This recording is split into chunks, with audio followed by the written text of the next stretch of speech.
Hidup itu tujuan utamanya bukanlah tempat. Tapi tujuan dari hidup yang sebenarnya adalah cara pandang. Cara pandang yang baru untuk melihat sesuatu.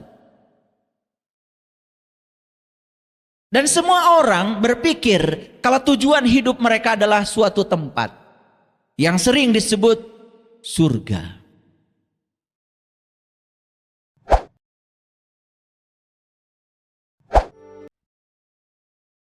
Bismillahirrahmanirrahim. Assalamualaikum warahmatullahi wabarakatuh. Salam sejahtera untuk kita semua. Om Swastiastu, Namo Buddhaya, salam kebajikan, Sampurasun. Rahayu Sagung Dumadi. Mari kita bertekad di setiap hari baru kita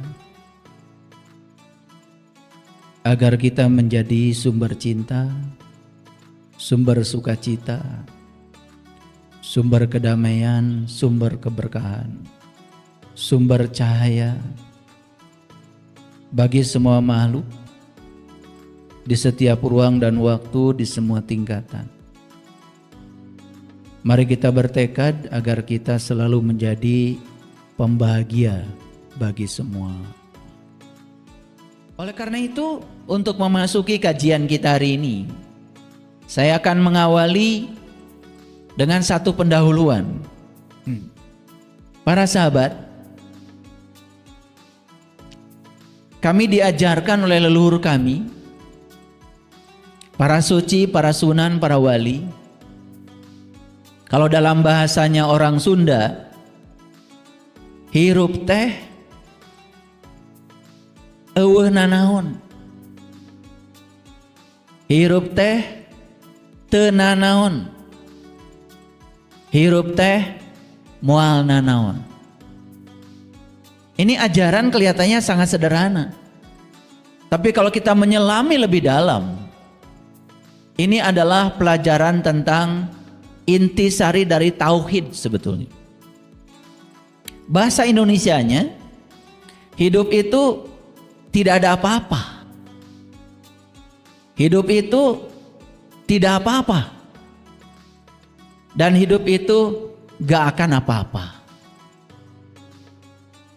Karena semua yang disebut apa-apa adanya di sini. Adanya di sini. Coba kita flashback dulu ke belakang. Masih ingat gak Bapak Ibu semuanya? Kapan kita mulai bernafas? Ingat gak?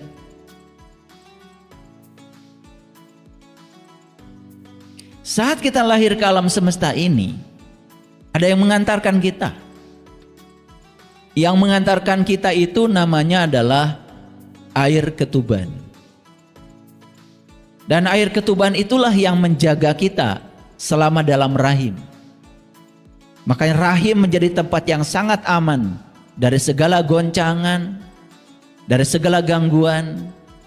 Karena tubuh kita saat itu diselimuti oleh sesuatu yang amat kuat yang bernama air ketuban.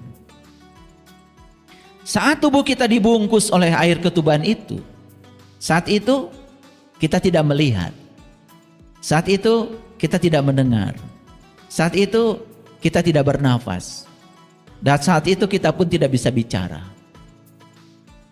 Kita berada di alam yang hening, bening. Itu yang disebut dengan alam surga yang pertama.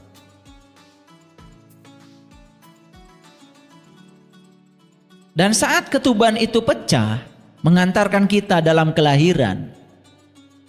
Saat pertama kali kepala kita nongol dari rahim ibu kita ke alam semesta, saat itulah napas pertama masuk. Dan ketika napas yang pertama masuk ke dalam tubuh kita dari alam semesta ini, kita terhubung dengan ruang kosong di semesta ini, saat itulah kita disebut mengalami kehidupan. Itulah awal kita bernafas. Dan sepanjang kita hidup, ada yang umurnya 50 tahun, 60 tahun, 70 tahun, 80 tahun. Sepanjang kehidupan itu, nafas itu cuma keluar, masuk, keluar, masuk, keluar, masuk. Siklus itu yang terjadi sepanjang hidup kita. Dan pada akhirnya, ketika tubuh ini sudah tidak layak lagi untuk melanjutkan kehidupan, maka pada saat itu napas akan keluar dan tidak masuk lagi.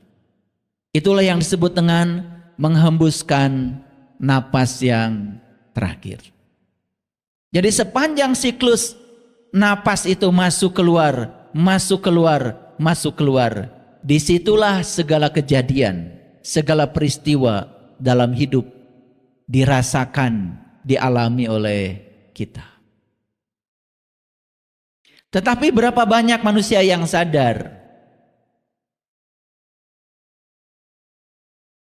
tentang kekuatan dari nafas itu? Berapa banyak? Nyaris kita semua tidak menyadari kekuatan itu. Dan kita hanya berfokus kepada apa yang kita cari. Kita berfokus pada apa yang kita inginkan. Menyadari sang hidup saja pada diri kita yang tidak pernah tidur, tidak pernah ngantuk, yang bernama nafas. Nyaris nggak ada waktu. Padahal nafas bukan sekedar oksigen yang masuk, tapi nafas itu adalah sebuah upacara sakral yang terjadi pada setiap manusia. Nafas menghubungkan diri kita yang di dalam dengan semesta tanpa batas. Nafas bisa menjelajahi lapisan-lapisan kesadaran yang ada pada diri kita.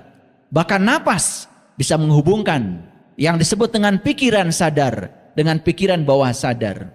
Nafas bisa menenteramkan, nafas bisa mendamaikan, nafas bisa membuat seluruh saraf-saraf dalam tubuh kita pun mengalami relaksasi jika nafas itu disadari. Kita punya nafas, nafas masuk keluar di sepanjang kehidupan kita. Tapi berapa banyak orang yang menyadari keberadaan dari nafas itu? Saat nafas disadari, disitulah kita terhubung dengan inti kehidupan kita, dengan sang keberadaan, dengan sang kehadiran.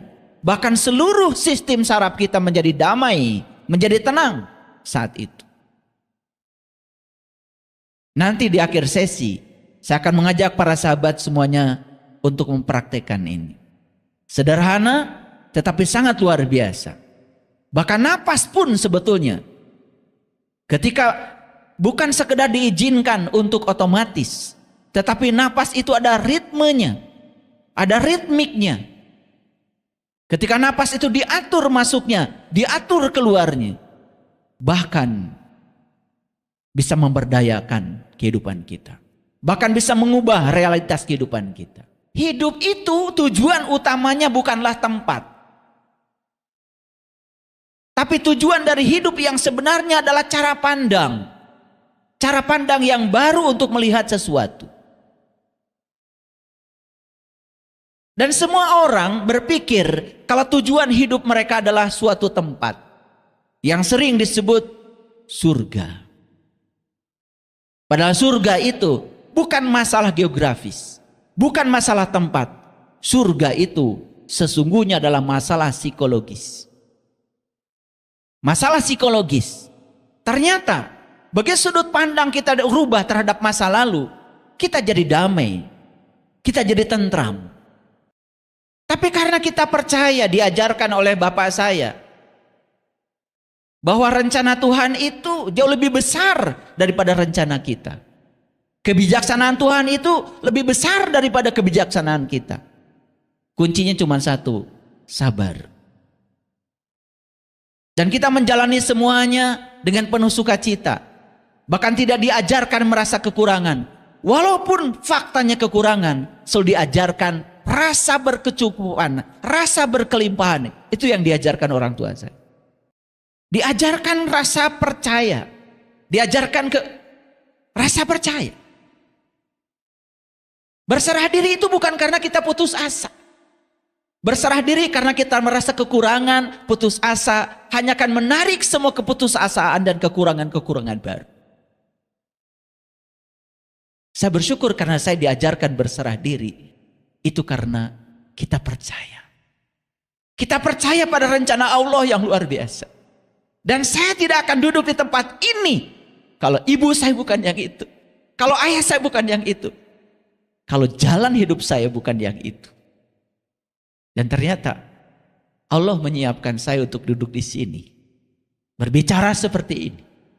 Karena untuk menjadi seorang pembahagia itu, syaratnya kita harus melewati jalan-jalan ketidakbahagiaan yang panjang. Bagaimana kita bisa menolong orang kalau kita belum bisa menolong diri kita sendiri? Bagaimana kita bisa tata warga kalau kita belum bisa tata sarira? Saya selalu diajarkan untuk selesai dengan diri kita sendiri. Tidak boleh merasa kekurangan. Diajarkan selalu merasa berkecukupan, berkelimpahan. Dan saya baru tahu teori-teorinya sekarang. Ternyata itu yang disebut dengan syukur. Menerima semuanya tanpa syarat. Jadi kata-kata yang terngiang di telinga saya, bahwa hidup itu nanaon, tenanaon, mual nanaon. Itu yang sangat menenteramkan. Sekali lagi Bapak Ibu, begitu sudut pandang kita berubah terhadap masa lalu, tidak menganggap semua kesulitan-kesulitan yang dialami sebagai musibah, tetapi itu adalah jalan dari Tuhan untuk membuat kita menjadi bijaksana. Jalan dari Tuhan untuk membuat kita besar. Itu adalah kebutuhan kita, karena Dia sedang menyiapkan kita untuk tujuan Dia, bukan karena kita sedang mengikuti keinginan-keinginan dan ego kita. Makanya saya berani mengatakan bahwa tujuan hidup yang sebenarnya adalah sudut pandang baru, bukanlah suatu tempat.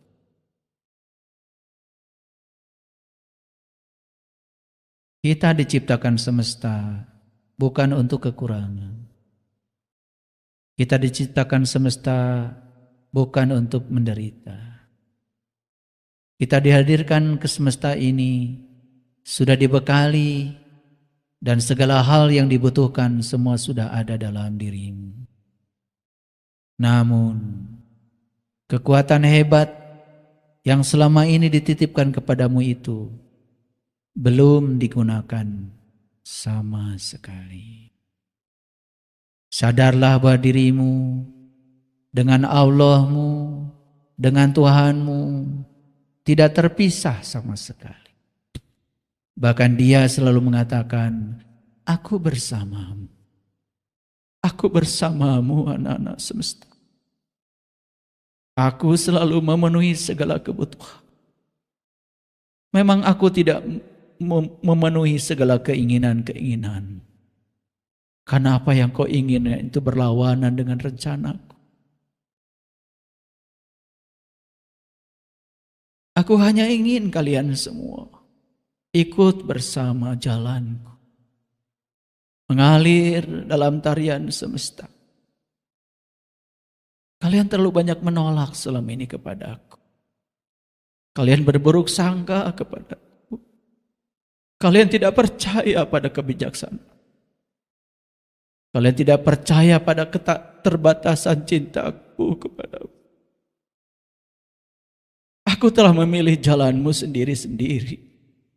Namun kamu lebih banyak berjalan di jalan orang lain yang bukan jalan. Sekarang kembalilah.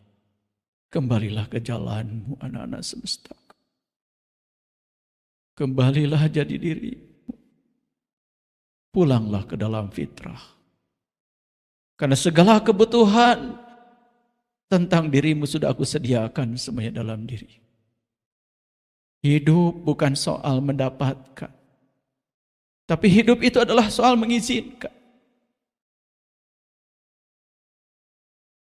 kalian selama ini tidak mengizinkan aku untuk mendatangkan keberlimpahan kepadamu.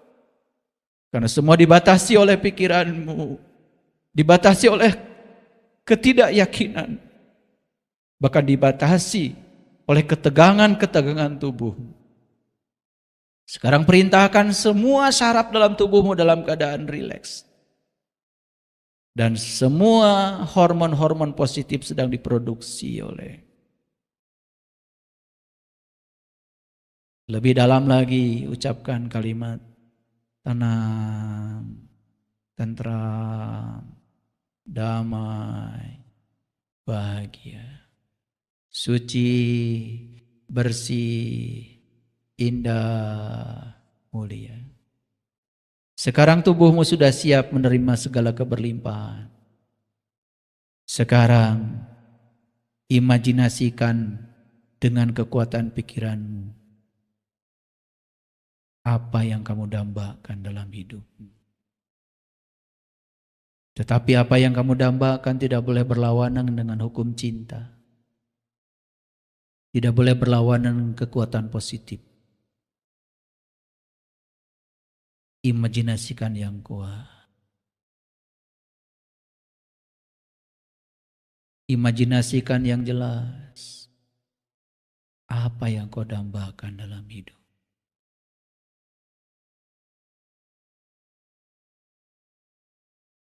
Sekarang rasakan apa yang diimajinasikan itu sudah terjadi. Libatkan emosimu, lakukan berbagai hal dengan apa yang kau imajinasikan itu. Karena itu sudah terjadi. Benar-benar sudah terjadi. Semakin dalam kau bisa merasakannya, semakin besar frekuensi yang dipancarkan olehmu. Semakin besar energimu, semakin kuat memancar ke semesta. Dan percayalah, semesta tidak pernah diam. Semesta siap menangkap semua frekuensi dan vibrasi yang dipancarkan oleh. Imajinasikan yang kuat apa yang kau dambakan. Lalu beri rasa seolah-olah itu sudah terjadi. Lakukan berbagai hal dengan yang sudah terjadi itu. Luapkan rasamu, luapkan perasaanmu, luapkan getaranmu, luapkan emosimu. Dan kamu benar-benar sudah mendapatkan. Ditopang oleh fondasi tubuhmu yang sudah rileks. Dan semua sel dalam tubuhmu siap untuk menerima kehadiran itu. Ucapkan terima kasih ya Allah, karena aku telah menerimanya. Ucapkan terima kasih, aku telah menerimanya. Ucapkan terima kasih, aku telah menerimanya. Akui olehmu, karena kamu sudah benar-benar menerimanya. Sekarang buka matanya perlahan. Lihat saya semuanya. Lihat saya semuanya. Oke. Ruang ini sekarang memancarkan energi yang dahsyat. Ternyata tadi semua Bapak Ibu menjadi medan magnet yang sangat kuat. Memancarkan frekuensi dan vibrasi ke semesta. Silakan lakukan itu sesering mungkin. 7 menit aja dalam sehari. Perhatikan, itu adalah doa yang paling dahsyat. Itu adalah doa yang paling selaras. Itulah cara mengubah realitas kehidupan dengan kekuatan langit. Terima kasih. Assalamualaikum warahmatullahi wabarakatuh.